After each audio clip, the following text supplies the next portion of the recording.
Opa pessoal, sejam bem-vindos a mais um Brothercast, onde a cada sessão é uma conversa de irmãos.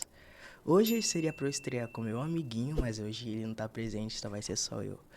E hoje eu tô com um convidado, encomendado e bem interessante. O professor, ele é professor, pesquisador e doutor. O Ailton Santos. Tudo bem, Ailton? Tudo bem, é um grande prazer estar aqui com vocês e espero que nesse nosso bate-papo a gente possa contribuir com aqueles que estão nos ouvindo. Opa, Ailton, nos fala mais sobre você. Passei dos 50 anos, vindo da quebrada de São Paulo. Num determinado momento eu resolvi que para sair da quebrada, qual era o instrumento, eu resolvi estudar. E resolvi estudar querendo fazer as melhores faculdades aqui em São Paulo.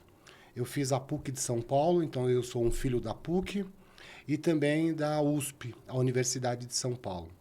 A minha formação básica ela é em Ciências Sociais, tenho mestrado em Sociologia com ênfase em Relações Internacionais e sou doutor em Saúde Pública. Nesse meu trajeto acadêmico, de aluno eu me tornei um professor universitário, portanto sou professor universitário há mais de 30 anos, passando por várias faculdades, entre elas a própria USP, a Universidade de São Paulo, pela Fundação de Sociologia e Política, a Universidade de São Francisco, entre outras. E também, para além de ser professor, há muito tempo eu resolvi também ser um ativista de direitos humanos.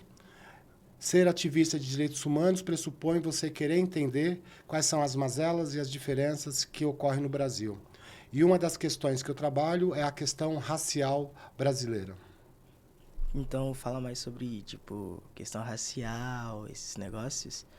O Brasil, historicamente, ele ainda não resolveu a questão racial no Brasil. Nós somos o segundo país negro do mundo, mas nós ainda não fazemos parte da divisão do poder desse país. Então, a minha luta, há muito tempo, na questão racial, é tentar trazer o negro de onde ele, de direito, tem que participar.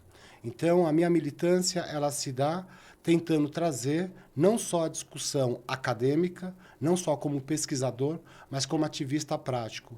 Então, entre os comitês que eu participo do Comitê contra o Genocídio da População Pobre, Preta e Periférica, trabalho também no Fala Negão, Fala Mulher, trabalho também com imigrantes e refugiados no Brasil, sempre com recorte racial. Belo histórico já, belo histórico, bem montado. Mas, falando sobre questão racial e oportunidades, vocês também lidam com isso, colocando pessoas, de dificuldade, de periferia em lugares meio sociais? Sim, uma das coisas que ficou muito clara para mim, temos um livro muito famoso do Gilberto Freire, chamado Casagrande e Senzala.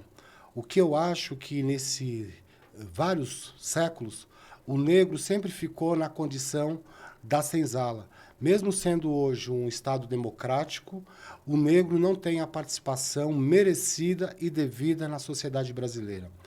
Onde está situado o poder, nós encontramos poucos negros. Portanto, a minha luta, que ela é já de muitos anos, é fazer com que não só a sociedade brasileira entenda essa questão, mas principalmente criar mecanismos para que o negro brasileiro, de direito, por obrigação do Estado democrático, possa permitir que esse negro faça parte da relação de poder no Brasil, seja no âmbito político, econômico, social, cultural e ambiental. Portanto, a minha luta, mais do que nunca, é trazer a discussão racial dos lugares de poder, mas principalmente fazer com que o negro de direito possa participar dessa sociedade que, infelizmente ainda, nós estamos falando no século XXI, ano 2024, está muito aquém. Os números hoje mostram que o Estado Democrático Brasileiro, ele, por mais que ele diga que está preocupado com o negro, nós percebemos que pelos números apontados, isso não ocorre. O negro brasileiro é um negro adolescente, jovem, é morto diariamente pela polícia.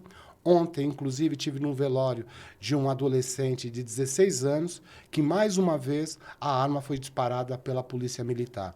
Portanto, a minha causa também envolve a desmilitarização da polícia militar. Porque a polícia militar vê no negro, vê no pobre periférico o seu único inimigo.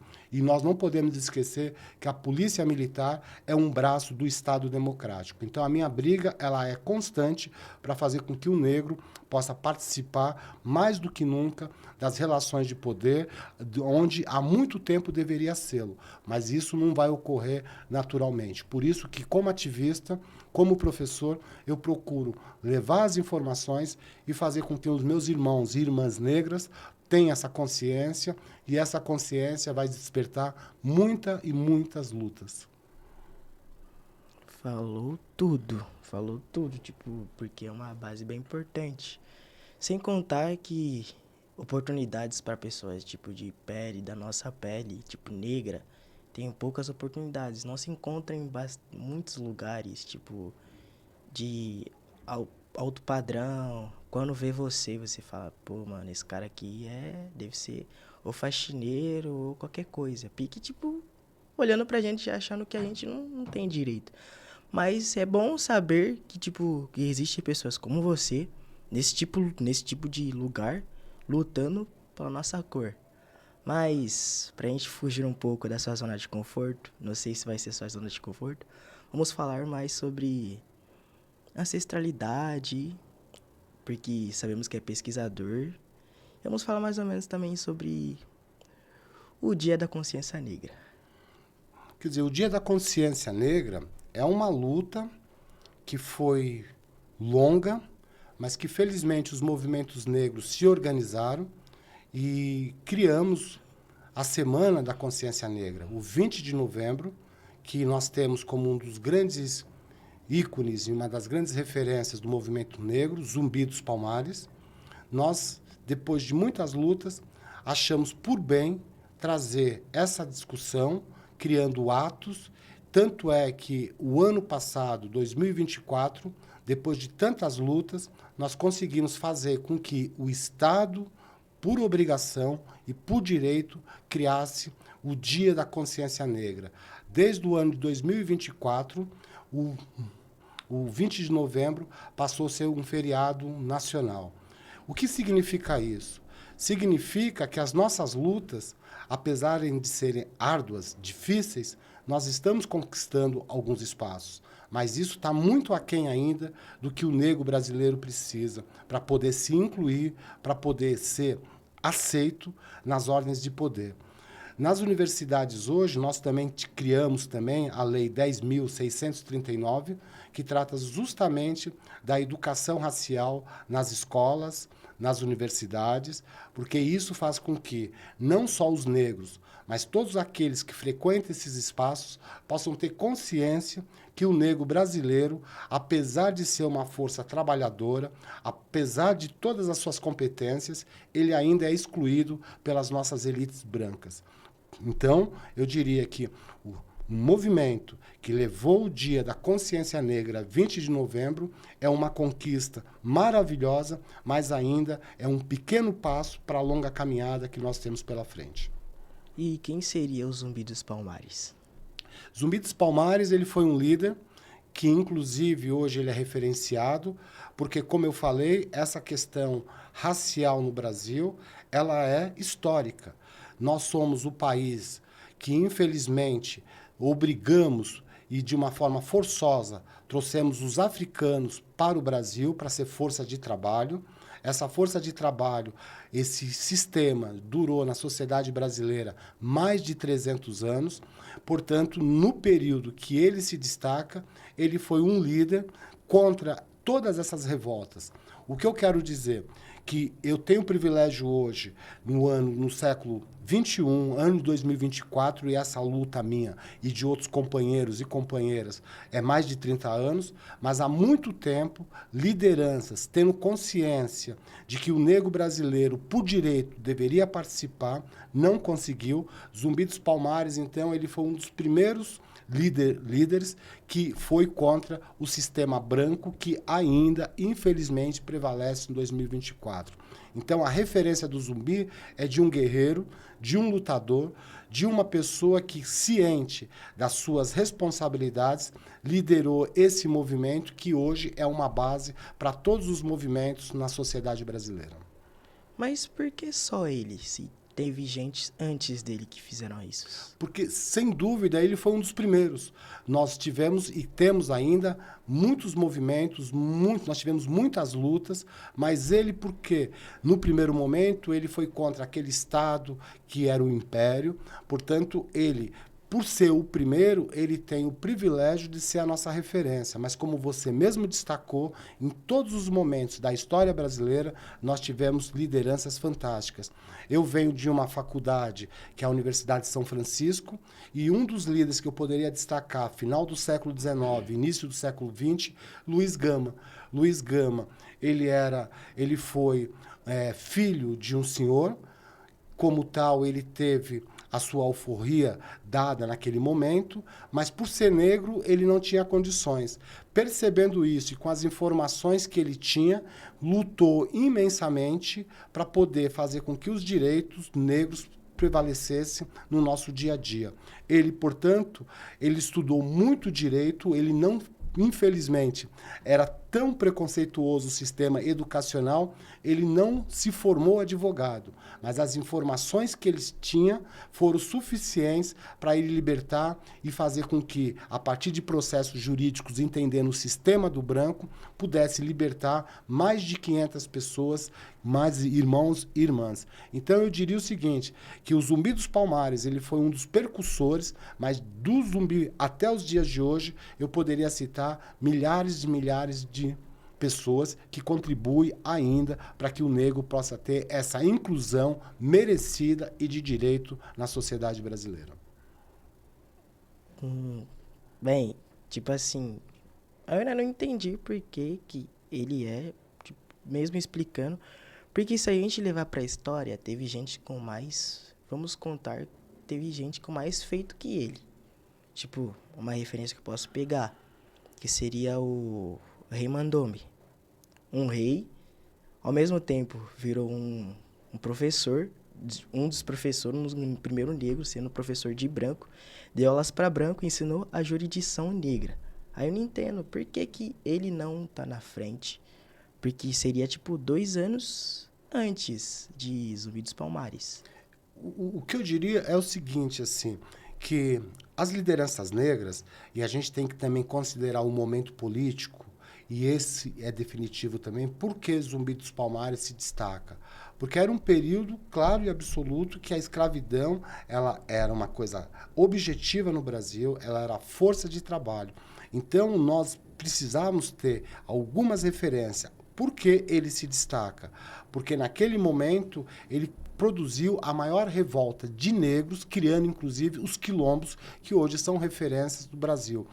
Eu diria então que não só destacando aqui Zumbi dos Palmares, eu poderia citar tantos outros nomes, mas o Zumbi dos Palmares, ele tinha um projeto claro e absoluto, e os quilombos praticamente é uma origem clara desse movimento. Então, a importância dele foi que ele conseguiu organizar politicamente, socialmente, os negros para combater naquele momento as elites brasileiras. Nesse caso, a referência dele é mais política do que exatamente informativa. A importância dele, então, se dá na base política que ele produziu, que ele criou e que hoje ainda são referências para os movimentos negros brasileiros. E deu pra ver na camiseta que tá escrito Marcha da Consciência Negra. Foi um movimento que ocorreu, né?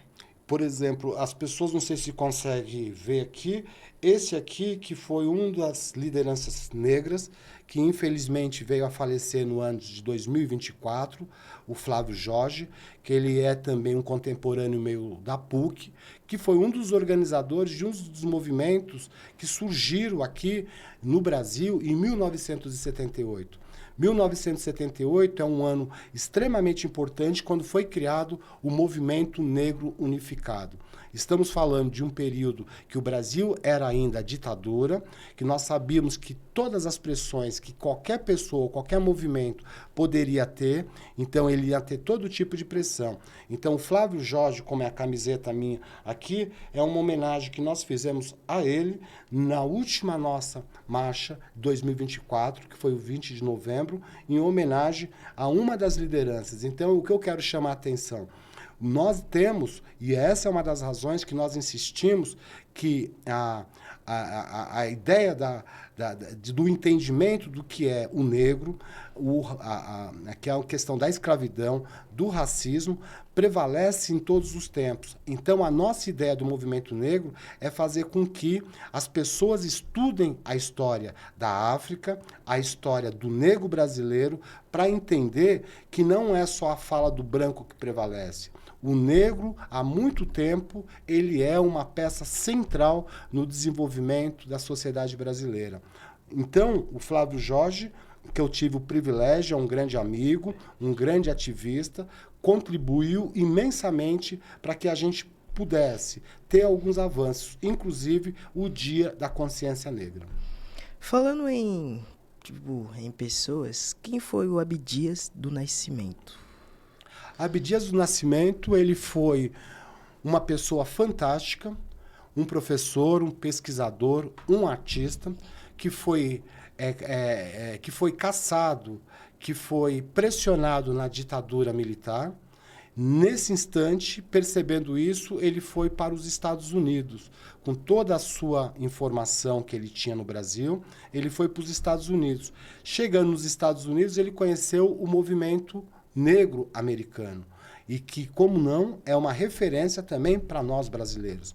Abdias do Nascimento foi um dos primeiros, ele foi o responsável pelo teatro ele foi do teatro do negro brasileiro, ele era um pesquisador, ele instigava muito as nossas elites brasileiras que não tinham essa consciência. Então, Abdias do Nascimento é uma das referências. O que eu estou querendo chamar aqui, nós já falamos em pouco tempo de várias lideranças. Nós falamos uma liderança de muitos séculos atrás, Zumbi dos Palmares, nós estamos falando do Abdias do Nascimento, nós estamos falando do Flávio Jorge, e eu poderia ficar aqui o programa inteiro trazendo várias outras lideranças.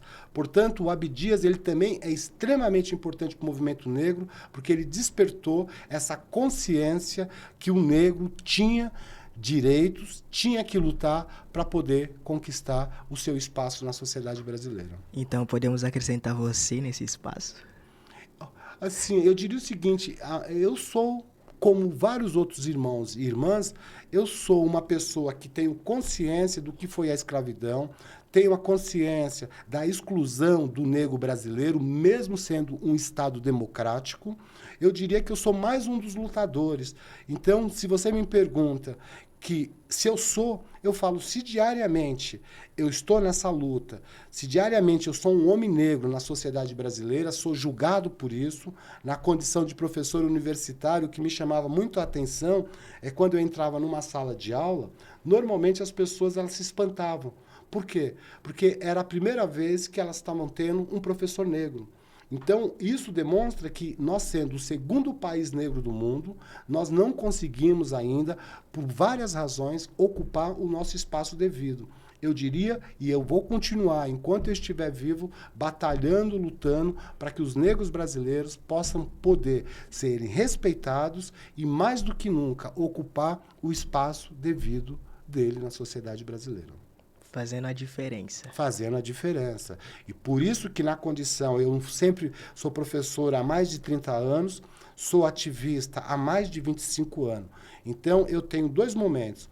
Em sala de aula, é poder levar as informações sobre o negro brasileiro, mostrar o que foi a escravidão, que foi um dos sistemas mais perversos. Nós, por exemplo, trouxemos mais de 10 milhões de negros de uma forma forçada para fazer aqui a riqueza do Brasil. Eu diria o seguinte, que o branco, se ele tivesse a consciência, ele deveria reconhecer há muito tempo que as suas riquezas produzidas para os brancos foram feitas pelas mãos negras, com muita violência, com muito sangue. No entanto, eu quero dizer que as cotas, que é uma das coisas que também fazem parte das conquistas do movimento negro, as cotas é aquele direito, é aquela condição que o Estado democrático utiliza para fazer com que os negros possam ter os mesmos direitos, seja numa universidade, seja numa empresa de grande porte, seja na cultura brasileira. Então, o que eu luto é para que o negro tenha um reconhecimento devido na sociedade brasileira, porque historicamente ele faz parte uma coisa que é negada pelos brancos, mas os negros, sem dúvida nenhuma, eles precisam ocupar o seu direito a partir dos seus espaços devidos, que os brancos, que as elites brasileiras, infelizmente ainda, são racistas, na sua grande maioria. Haja vista hoje, só para dar um destaque, nós temos hoje um governo progressista, um governo Lula. Se você perguntar todos os ministérios, no total de 38, quantos negros existem, você vai ver que nós temos hoje 3 ministros negros.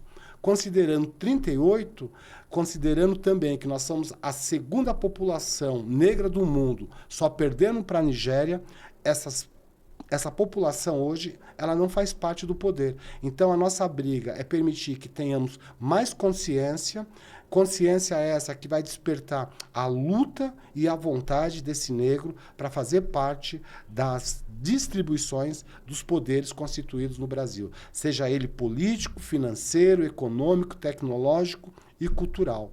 A nossa briga, ela é todos os dias, ela é todos os anos, e enquanto existir negro ciente dessa realidade, a luta vai até a gente conquistar esses nossos direitos. E vocês também lutam também pelas pessoas de periferia? Sim, porque hoje nós falamos o seguinte, que eu falo, as nossas quebradas, as nossas comunidades, as favelas, ela nada mais é do que as antigas senzalas. Porque as condições que são ofertadas nesses lugares não são as mesmas condições ofertadas nos jardins, por exemplo, como Pinheiros, Vila Madalena. Então, você voltar os seus olhos e a sua luta para as quebradas, para as periferias, para as comunidades, é uma forma de você levar essa consciência e fazer com que aqueles que se encontrem lá nas quebradas possam perceber que eles têm direitos e, como tal, eles precisam urgentemente fazer parte da relação de poder no Brasil. Infelizmente, o poder no país ele é branco. Mas, como eu falei, em decorrência de várias lideranças, nós estamos de uma forma ainda, eu diria, lenta, até porque nós matamos negros todos os dias. A polícia militar hoje, não só no estado de São Paulo, mas no Brasil inteiro, é uma ferramenta, digo, de um estado democrático para matar negro, pobre e periférico. Então, a nossa luta é fazer com que, quanto mais consciência, quanto mais educação essas pessoas tiverem, mais acesso elas vão ter a esse Estado que diz democrático, mas que na prática ainda está muito distante. Caraca, acho que já sei qual vai ser meu tema do TCC desse ano. Estamos juntos. Vai ser meu tema do TCC desse ano. Estamos juntos. Tô esperando, vai ser meu tema do TCC, porque, pô, mano, é muito importante. Quando, tipo, sem contar que é uma base que não é muito ensinado nas escolas. Você chega lá, você aprende matemática, revolução de tals. Aí quando chega o dia da consciência negra aí, só pum, vamos aprender sobre a consciência negra, tal, a consciência negra acaba e tudo se vai. Ninguém mais aprende mais sobre o que é a cultura negra, o que é isso tal. Isso é algo que falta bem nas escolas. Então, por isso que existe uma lei, a 10.639, que ela obriga o Estado democrático de direito a trazer justamente o quê? A história do negro brasileiro. a história da África, a gente entendendo que esse sistema da escravidão, que mataram milhares e milhares de negros, desde o momento que eles eram forçados a sair da África, desde os traslados, nós perdemos muitos negros num trajeto. Aí, chegando aqui, as condições que eram ofertadas eram justamente de trabalho, de violência e de exclusão. A ideia dessa lei 10.639 é fazer com que a universidade, as escolas, possam mostrar uma história que os brancos procuram negar. Porque se a gente parar qual a contribuição do negro brasileiro para o desenvolvimento, para o crescimento brasileiro, ela se dá em todas as áreas. O que existe é uma negação do Brasil. Existe um documentário chamado A Negação do Brasil, que mostra quais são as políticas utilizadas pelos brancos para alijarem, para excluírem os negros. Então, todos os dias, todos os anos, nós procuramos, a partir dos movimentos e das nossas lideranças, mais do que nunca, fazer com que essa lei 10.639, que traz a questão racial para as universidades, seja posta não só nas universidades, mas a gente luta para que desde o início, seja no âmbito ensino médio fundamental, universitário, porque entendendo o que foi a escravidão no Brasil, entendendo o que é a realidade do negro brasileiro, o Estado democrático ele tem obrigação, ele tem o devido e chama atenção, responsabilidade de fazer com que essa população, que historicamente é alijada, é colocada de lado, possa fazer parte da divisão do poder no Brasil. E a miscigenação? A miscigenação, ela é um resultado do Brasil. Eu pego o meu caso particular. O meu pai era branco, a minha mãe era negra. Eu tenho 7 irmãos. Essa mesclagem, ela se dá na nossa família. Eu tive um professor chamado Darcy Ribeiro, que ele falava o seguinte, que o brasileiro é um vira-lata. E um vira-lata em que sentido? Porque se você olhar, nós somos formados dos brancos, dos índios e dos negros. Mas a predominância, a ideologia branca, procura alijar o índio e o negro. Mas se a gente for olhar, e os estudos científicos de DNA e o dia a dia nós percebemos que a mistura ela se faz presente. Mas, infelizmente, a ideologia que prevalece no Brasil hoje é uma ideologia desse branco. O Brasil, como diria também o próprio Darcy Ribeiro, ele poderia ser um oásis, porque nós temos tudo o que precisamos. Nós temos um país que oferta todas as condições, se cuidadas. Nós temos uma população que nós pegamos conhecimentos de todas as áreas, seja europeia, seja indígena e seja africana. Então, isso poderia fazer com que o Brasil se tornasse um grande oásis. No entanto, os brancos, negando esses direitos, produziram várias ideias que nós chamamos dessa ideologia. E a ideologia aqui observada de uma forma muito rápida. O que é a ideologia? É uma ideia que ela é gerada, que ela é criada. Pode ser feita através de mentiras? Pode. O branco, com esse poder, ele faz com que prevaleça só quem? O branco. Os movimentos hoje, negros e chamo também indígena, procura mostrar o quê? Que a nossa formação, ela se dá de todos esses viés. Então, precisamos ter um reconhecimento desse Estado democrático para entender exatamente o que é a cultura brasileira. E entendendo a cultura brasileira, a gente não pode em nenhum momento negar a participação do negro e do índio, e não só do branco. Pô, mano, com as suas falas, você poderia bem virar um deputado. É aquela história, deputado, eu tenho essa preocupação, por quê? Porque a gente poderia ser um representante, nós temos alguns representantes muito bons no Congresso, sim, mas eu prefiro, enquanto intelectual, pensar e não ter um engessamento das minhas ideias. A minha contribuição é da formação, a minha contribuição é levar as informações para essa população, seja essa população jovem, porque, como eu falei, o negro jovem brasileiro, diariamente, eu imagino ele acordando no Brasil, num país racista. Ele já acorda pressionado, ele acorda com a violência, e eu fico imaginando como que um jovem brasileiro, sabedor que o nosso país é racista, como é que ele se comporta? Então, eu diria o seguinte, é importante a nossa participação política, mas não adianta você ter essa participação se você não tiver os mecanismos do Estado democrático para fazer com que as nossas ideias possam ser levadas adiante. Mas, tipo assim, isso acontece porque ninguém vai buscar informação ou porque ninguém nos impede de ter a informação? As duas coisas. Porque é aquela história, eu só sonho se eu tiver e imaginar o que pode vir a ser. Como historicamente o negro, o pobre, o periférico, ele foram excluídos, muitas vezes ele acha que essa situação é anatural. E não é isso. Então, por exemplo, eu vou contar um caso muito particular. O que me fez querer estudar nesse país aqui? Eu tinha 13, 14 anos, eu tive uma arma apontada na minha cabeça por um policial militar. Chama atenção, 13, 14 anos na minha quebrada aqui de São Paulo. E naquele momento eu percebi o seguinte, o que poderia fazer com que eu fizesse as coisas diferentes? O único instrumento que eu vi naquele momento foi o quê? Querer estudar. Então, por um estalo, eu tive essa consciência, mas infelizmente, pela condição diária do negro brasileiro, que eles têm que acordar, eles acordam cedo, eles têm que trabalhar o dia inteiro, eles sofrem violência diária. O que eu quero falar, normalmente, nós temos um escritor, João Cabral de Melo Neto, que ele fala o seguinte, a morte matada. A morte matada. É o que acontece diariamente. A violência contra o negro brasileiro, ela não se dá só pela morte matada, mas ela se dá pela falta de transporte, pela falta de educação, pela falta de saneamento básico. Então, se você for somar todos esses itens, nós temos praticamente uma população que se sente pesada para poder sobreviver em um mundo que é feito para os brancos.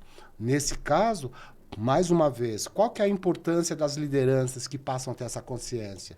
Poder levar essas informações. Então, eu diria, você levar informações para essa quebrada, para essas comunidades, vão motivar. Agora, é do interesse da elite branca? Não. Por isso, dos movimentos serem necessários para mostrar que nós temos que diariamente estar lutando para a inclusão do negro na sociedade brasileira, mas eu digo, na inclusão, não pela violência, não pela exclusão, mas sim pelos direitos que o Estado democrático nos assegura. Com certeza, meu tema. Vai virar meu tema do TCC. Tipo assim, contando no que tá acontecendo na atualidade, tipo, de várias gente morrendo, essa luta de territorialidade, de facções, tal. Isso afeta também no movimento? A ausência do Estado democrático permite que outros grupos emerjam. Nós estamos falando hoje de um país que nós falamos muito de dois grupos mais famosos, o crime organizado. Nós falamos daqueles que são mais conhecidos, que é o caso hoje do PCC, Primeiro Comando da Capital, e o Comando Vermelho. No entanto, nós temos no Brasil hoje quase 50 grupos organizados. E o que são esses grupos organizados?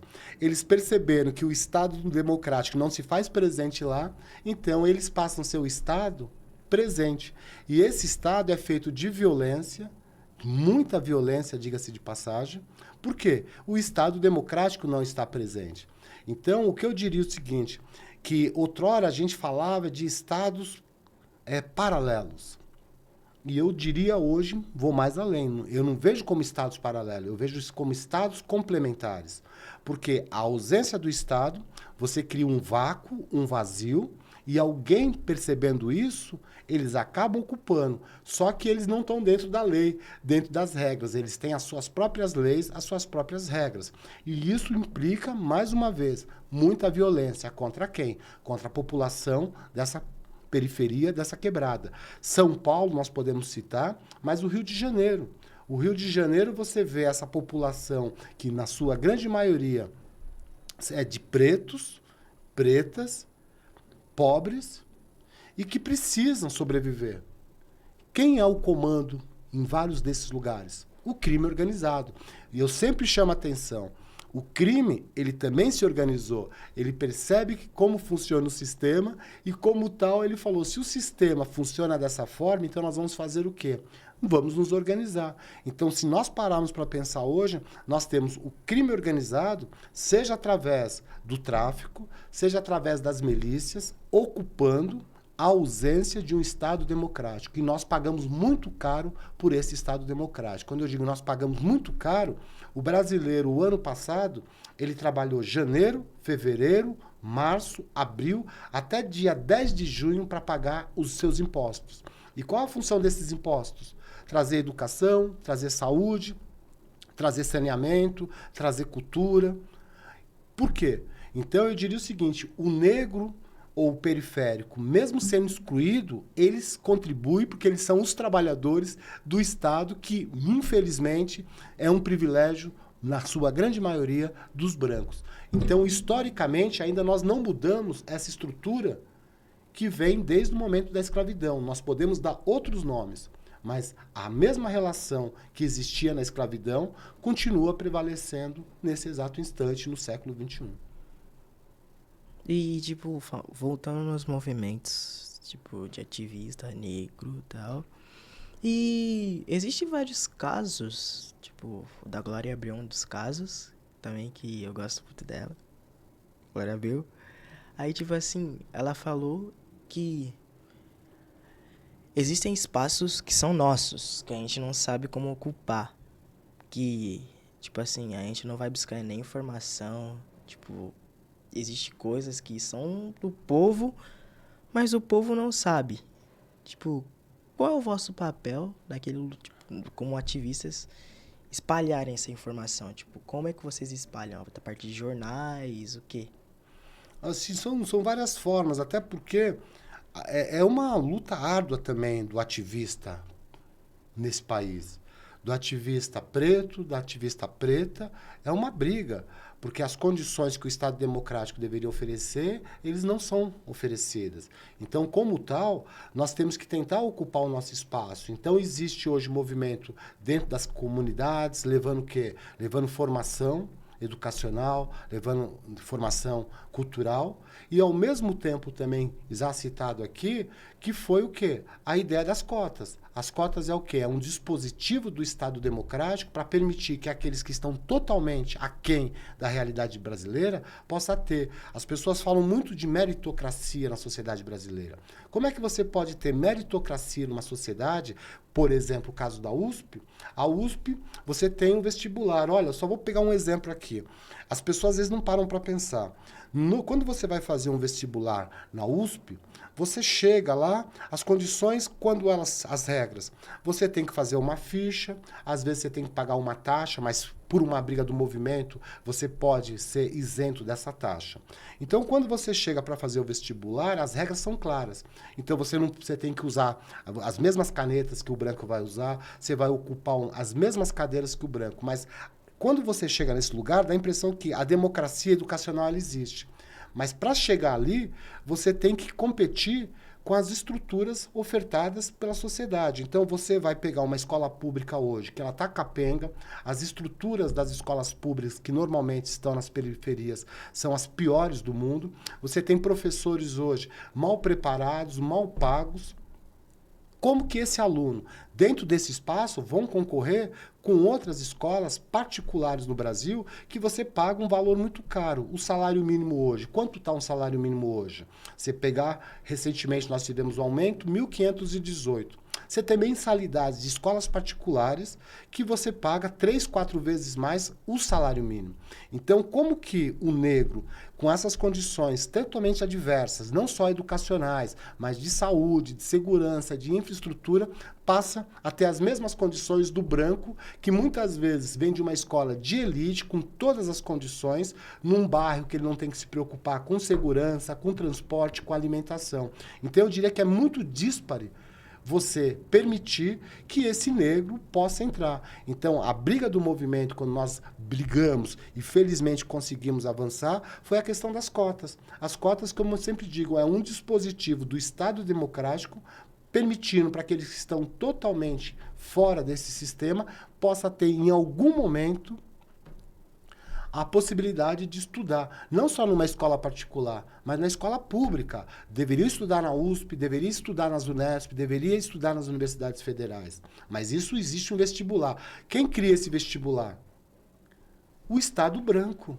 E o Estado branco, mais uma vez, ele não vai querer dividir o poder existente na sociedade brasileira. O que eu digo, informação é poder. Então, o movimento negro, as lideranças negras, elas têm a obrigação de levar informação para fazer com que essa população passe a ter consciência, e essa consciência vão permitir não só mais lutas, mas e a gente fica na torcida com muito mais conquistas.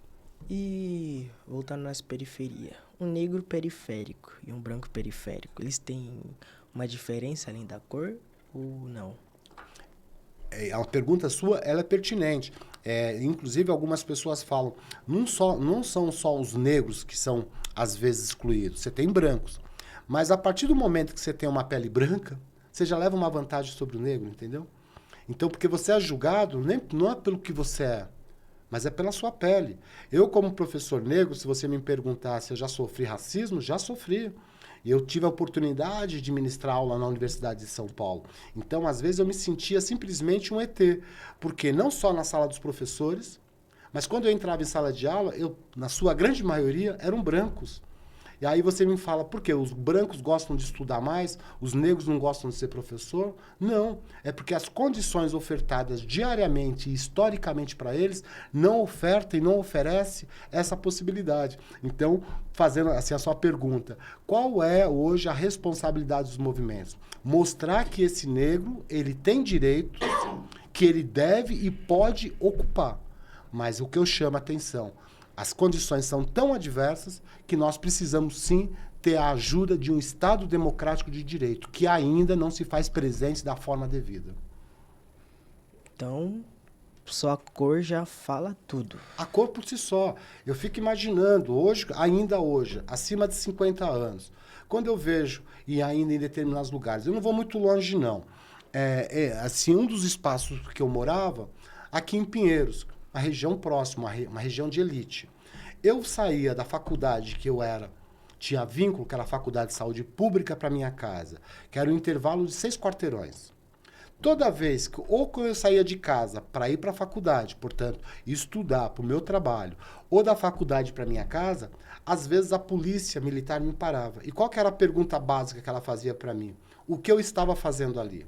Quer dizer, para uma pessoa que pensa, o que eu estou fazendo ali é aquela história. Aqui não é o seu lugar. Então, eu estou falando da polícia militar, que é uma ferramenta do Estado democrático. Então, quando a gente diz que existe um racismo estrutural, institucionalizado, é que, mesmo sendo democrático, as ferramentas que são dadas ainda é de exclusão do negro brasileiro. Imagina você, mais de 50 anos, ouvindo essa pergunta, e eu olhava a polícia militar e juro, dependendo da situação, se você ficava receoso, porque a gente olha hoje vários casos que a polícia militar age com muita violência só por você ser negro.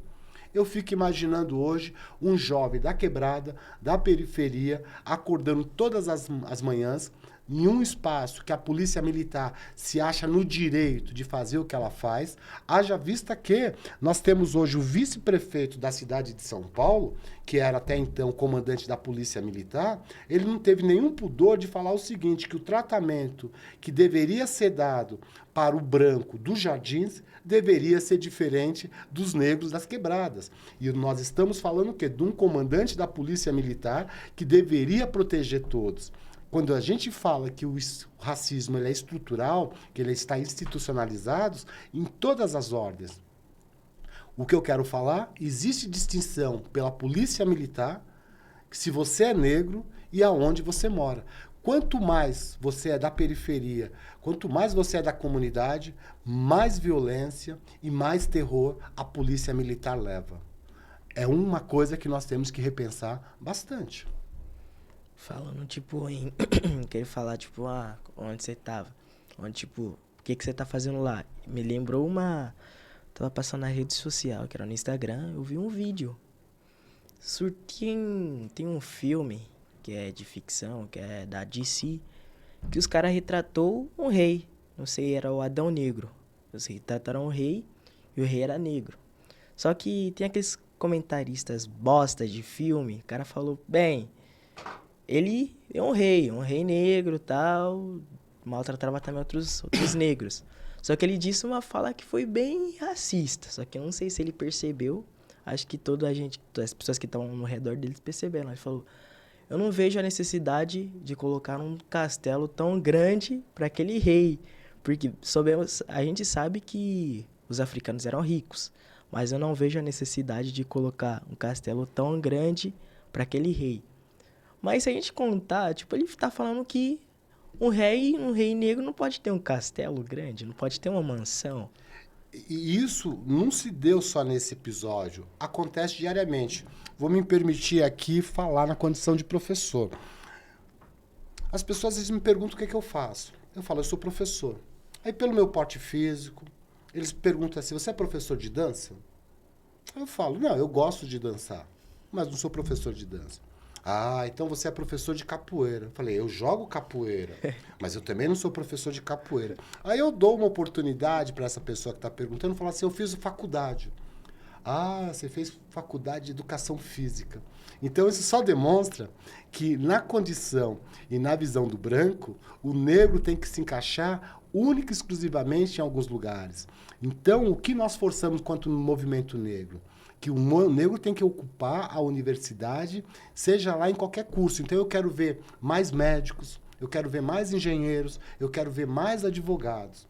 Porque nós precisamos quebrar esse estigma que, historicamente, a sociedade branca e elitista tenta colocar junto ao negro. No dia a dia é uma luta.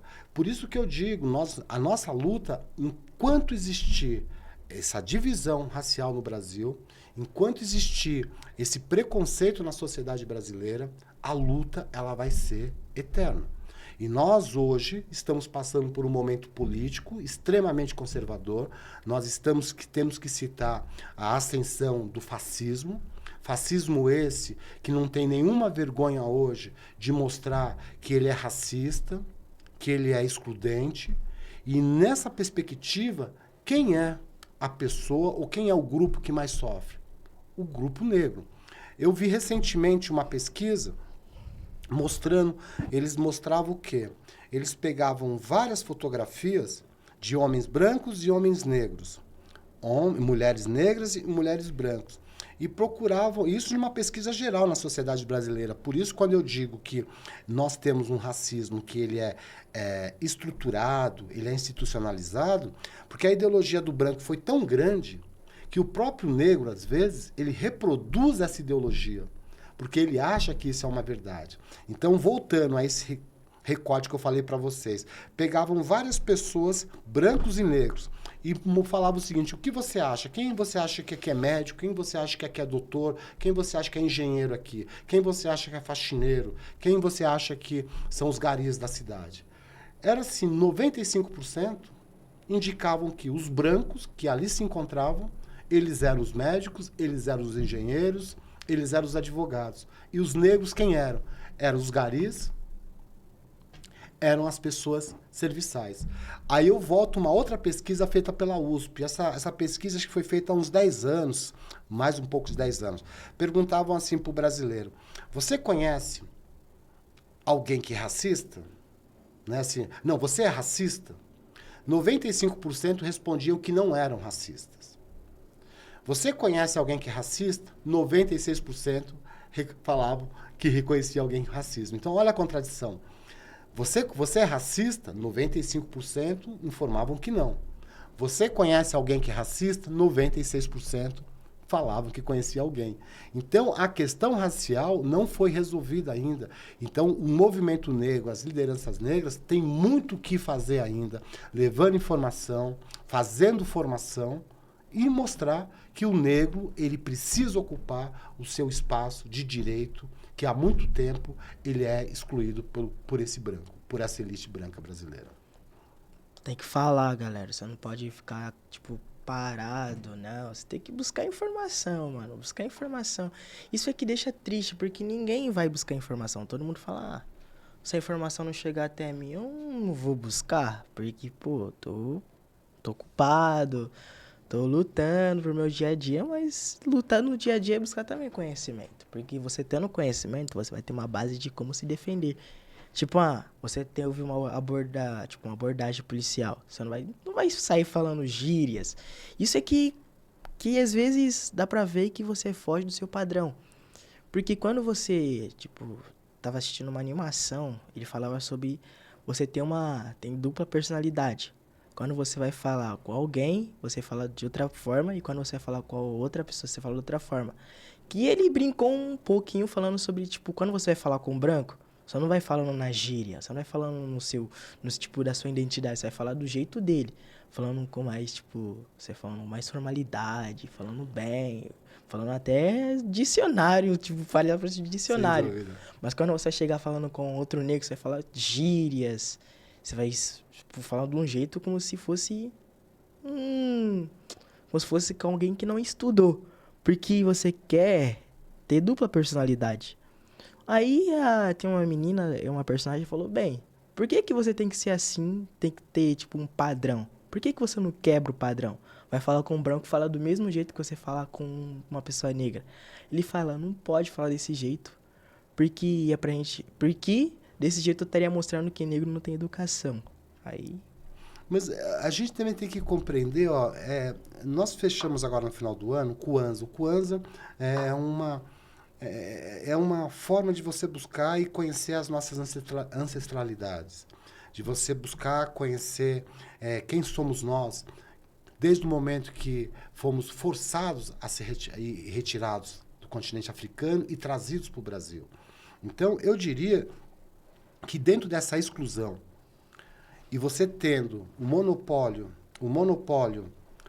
dessa informação, você vai automaticamente já fazer a exclusão do próprio negro. Então, você cria várias barreiras para esse negro se ascender. Entre elas, a própria linguagem, a comunicação. Agora, a pergunta é, essas pessoas não gostam de falarem o jeito correto? Não, elas não sabem, porque elas não foram dadas as condições devidas para que esse negro pudesse ascender. É o papel que eu faço. Eu diria que eu saí de uma senzala, de uma quebrada, e vim para o centro, que é justamente a Casa Grande. Então, a minha linguagem, ela é utilizada primeiro para ser entendido. Entendido aonde? No centro, que seria nessa elite branca, mas ao mesmo tempo ser compreendido na quebrada, porque eles não tiveram as condições devidas, então eu também tenho que entender como se comunicar com essa quebrada. E aí, se entendendo, a gente se sofistica, entendeu? Eu acho, sim, que esse negro ele foi tão alijado da sociedade brasileira que muitas vezes ele acha que ele não tem direitos, que ele não pode ser sofisticado. A nossa luta é, sim, o negro, como qualquer cidadão brasileiro, ele tem que ter direito, ele tem que ter acesso ao que de melhor tem na sociedade brasileira, que hoje, infelizmente, estão nas mãos dos brancos. tristeza, mas tem muito pra mudar. Bem, estamos ficando no final, bem no finalzinho. Se tivesse mais horas, a gente estaria aqui horas e horas conversando e sem papo não ia terminar. Mas é bem agradável ter essa conversa com um professor, um ativista, um pesquisador. E foi bem interessante a conversa. Tipo, tanto que eu adquiri mais informações, saber como lutar, onde ir. E tipo, dá uma felicidade, tipo, sabendo que tem alguém lutando pra gente. Mesmo que você tá lá, sentado, achando que não tá acontecendo nada, mas tá acontecendo bastante coisa. É como se fosse um filme. Tipo, tá rolando a cena, você tá na cena, mas atrás dos bastidores tem gente Sem dúvida. dando tipo, a força, Sem dando a dúvida. vida. Igual você, Que professor. nem eu agradeço imensamente, ó, é um orgulho para mim, é uma satisfação imensa estar aqui com vocês, porque eu estou cercado de jovens que só ter a ideia de trazer e fazer o que vocês estão fazendo já é uma contribuição. É legal que o jovem perceba, é legal que o jovem se espelhe não só nos mais velhos, nos criôs, mas também nos mais jovens. Então eu quero parabenizar vocês também por esse trabalho, porque sem dúvida nenhuma vocês estão contribuindo para que o jovem brasileiro, através das informações, através da educação, ele se sinta no direito, porque é devido e é direito dele poder participar aonde está concentrado o poder. E eu fecharia aqui, então, tem uma frase que diria o seguinte, que o pessimismo da realidade não me tira o otimismo da ação.